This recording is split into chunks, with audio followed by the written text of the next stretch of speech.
Ever feel like you're constantly busy but never getting anything done?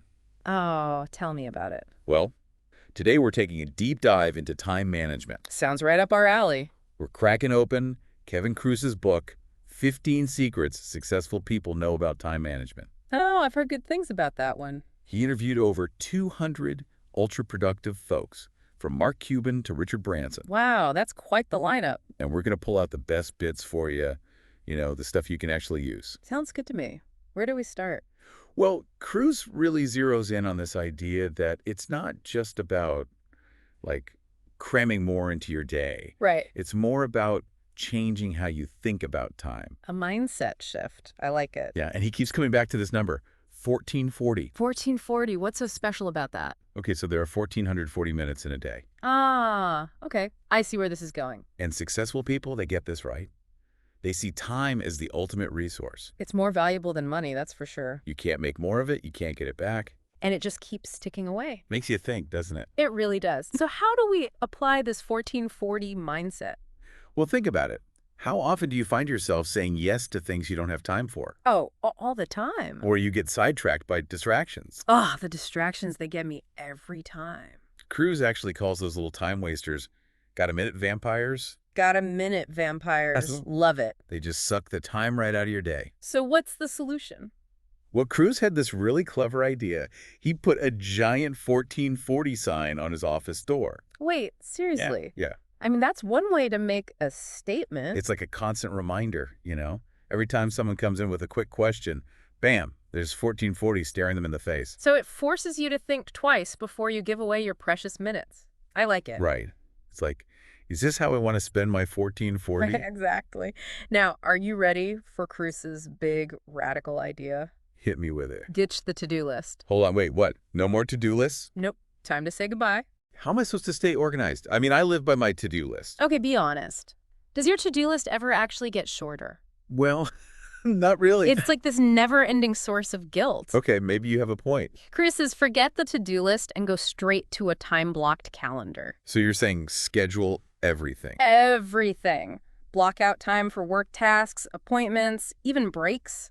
So instead of having work on project on my to-do list, I'd actually put work on project from 4 p.m. on my calendar. Exactly. That's actually kind of brilliant. It's like you're making an appointment with yourself. Exactly. You wouldn't just blow off an appointment with someone else, would you?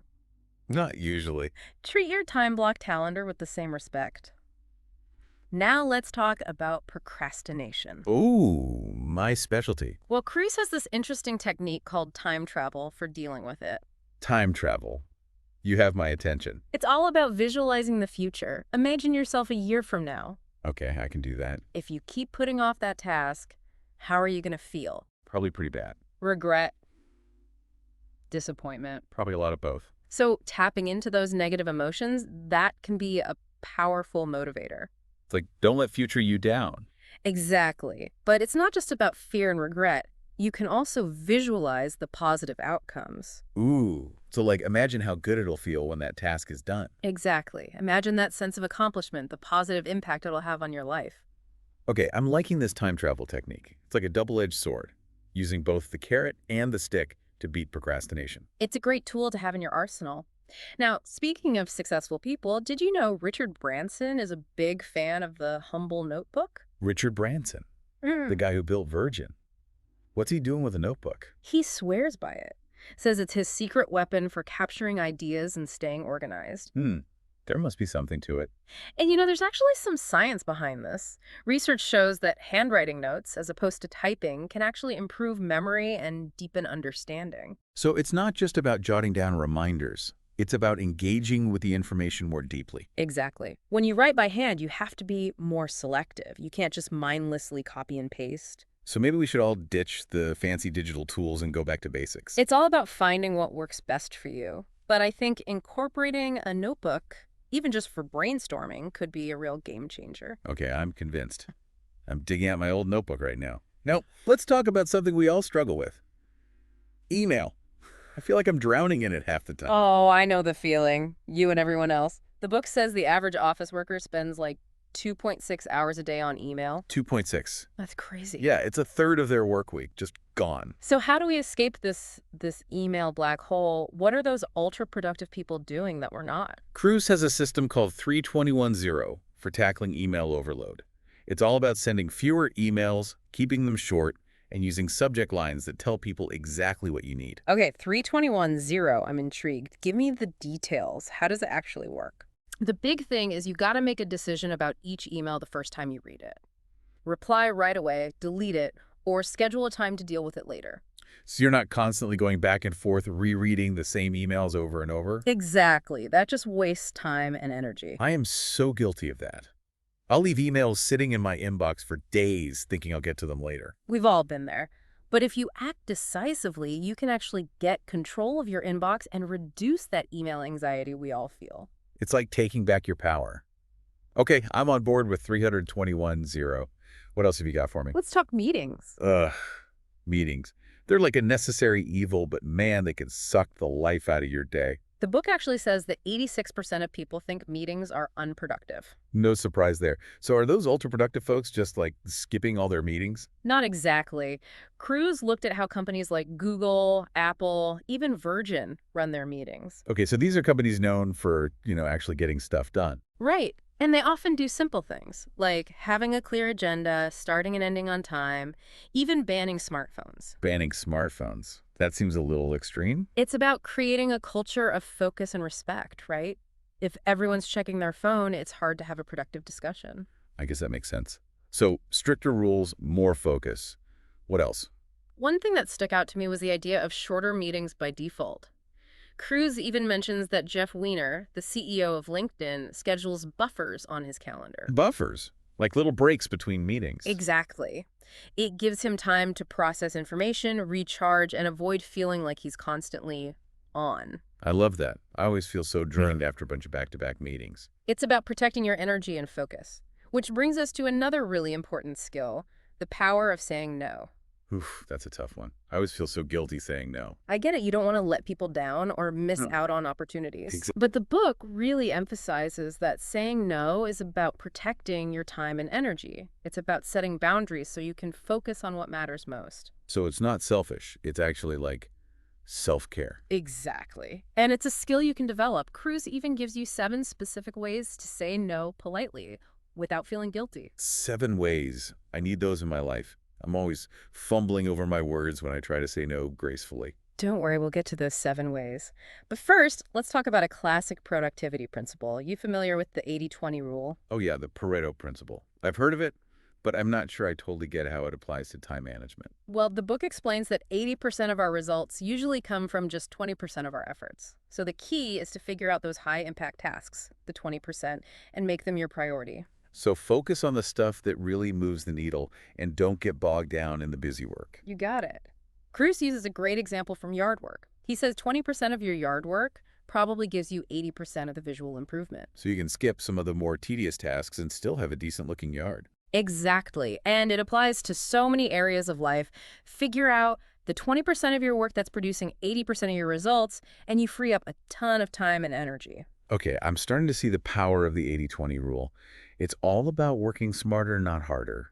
And that often means delegating tasks, right? Yeah. Stuff that someone else can handle. Delegation is huge, but so many people, myself included, really struggle with it. Me too. I said. It just feels easier to do it myself. I know, right? But you can't do everything. It's about letting go of control and trusting others. Okay, easier said than done, but I get it.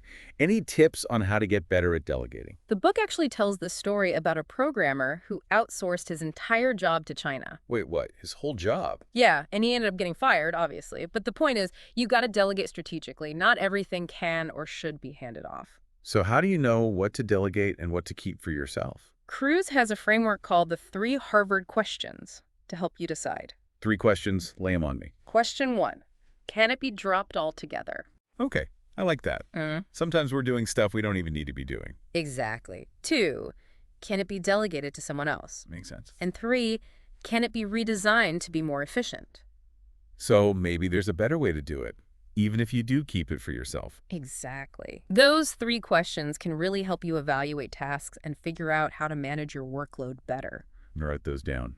So we've talked about ditching the to-do list, blocking out time on our calendar, and delegating strategically.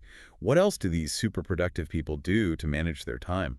Well, the book talks about how people like Jack Dorsey, the CEO of Twitter, use themed days to optimize their focus. Theme days. So like everyone comes to work in costumes. Not quite. It's about dedicating specific days to certain types of work. Like Dorsey has themed days for product development, marketing, things like that. So instead of bouncing around between different tasks all day, you might have a deep work day for writing or a meeting day for collaborations. You got it.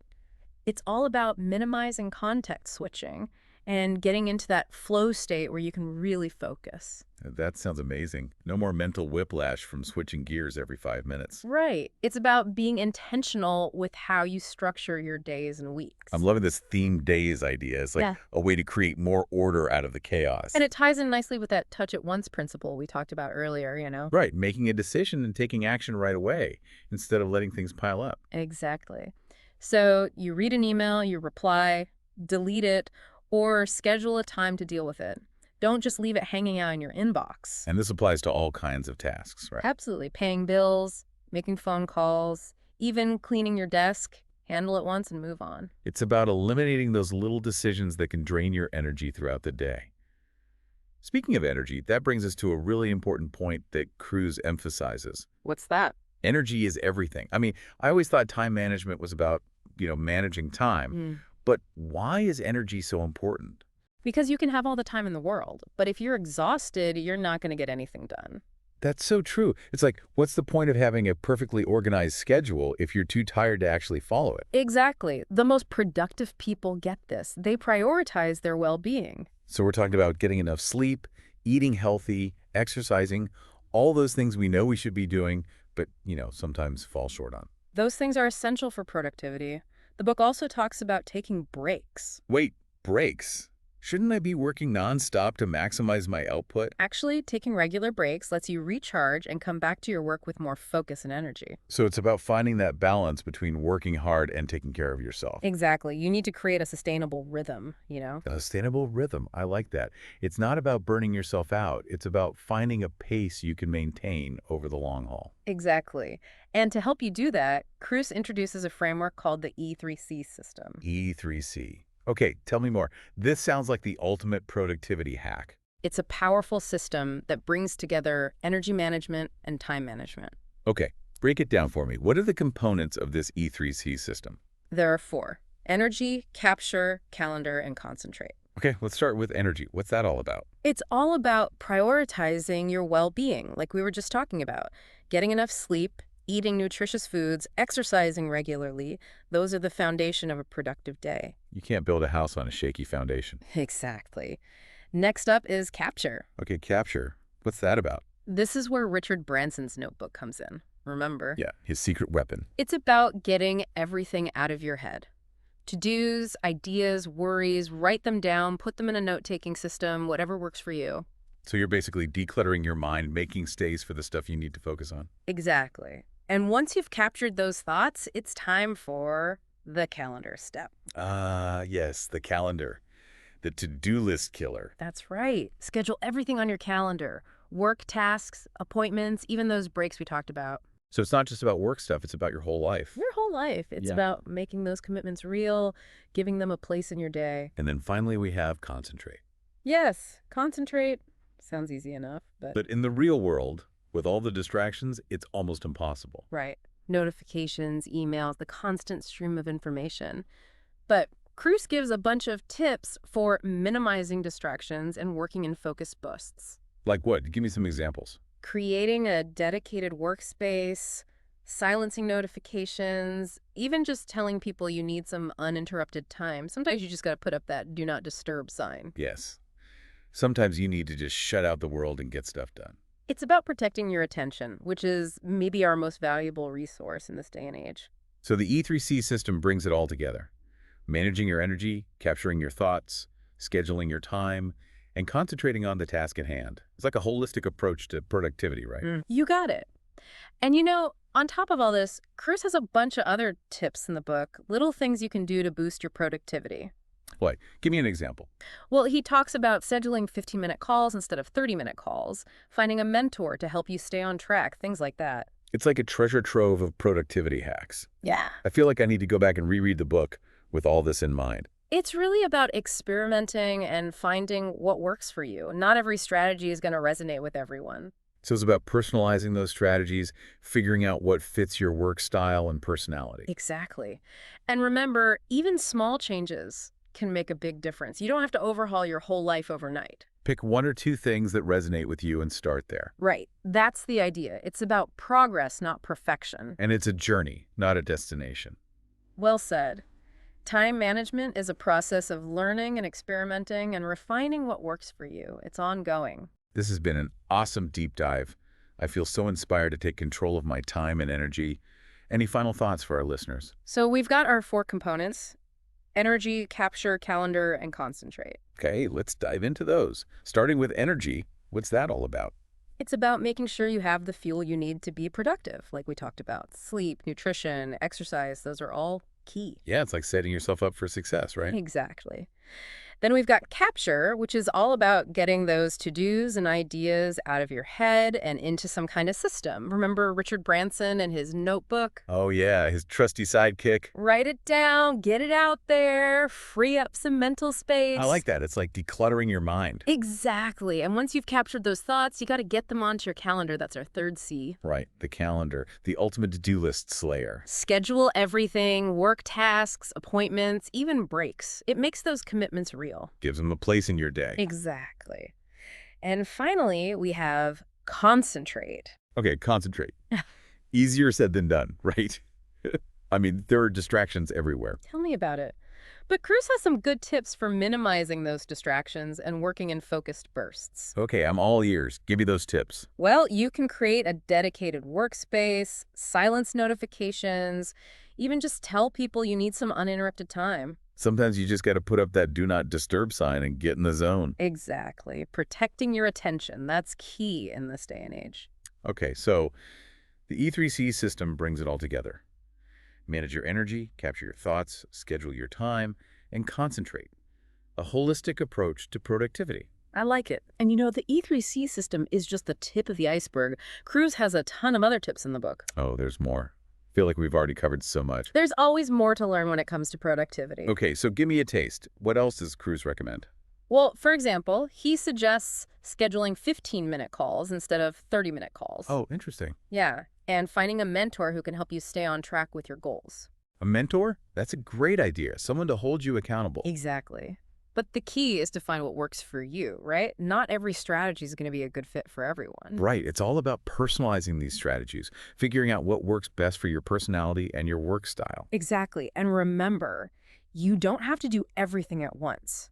Start small, pick 1 or 2 things that really resonated with you, and try those out. Progress, not perfection. I love that. Exactly. It's a journey, not a destination. This has been an awesome deep dive. I feel like I have a whole new toolkit for tackling my to-do list. Me too. I am definitely going to be implementing some of these strategies myself. Any final words of wisdom for our listeners before we wrap things up? Yeah, I'd say take a moment to think about your biggest time wasters. Yeah. What are the things that are draining your energy and not really moving you closer to your goals? Okay, identify the time wasters. Got it. Then what? Then figure out how to eliminate them or delegate them. Remember, every minute you save is a minute you gain for the things that really matter. So true. Time is our most valuable resource. Got to use it wisely. Absolutely. Well, there you have it, folks. 15 time management secrets from some of the most successful people out there. We hope you found this deep dive helpful and inspiring. Remember, even small changes can make a big difference. So pick one technique from this episode, try it out today, and see how it transforms your productivity. Until next time, happy time traveling.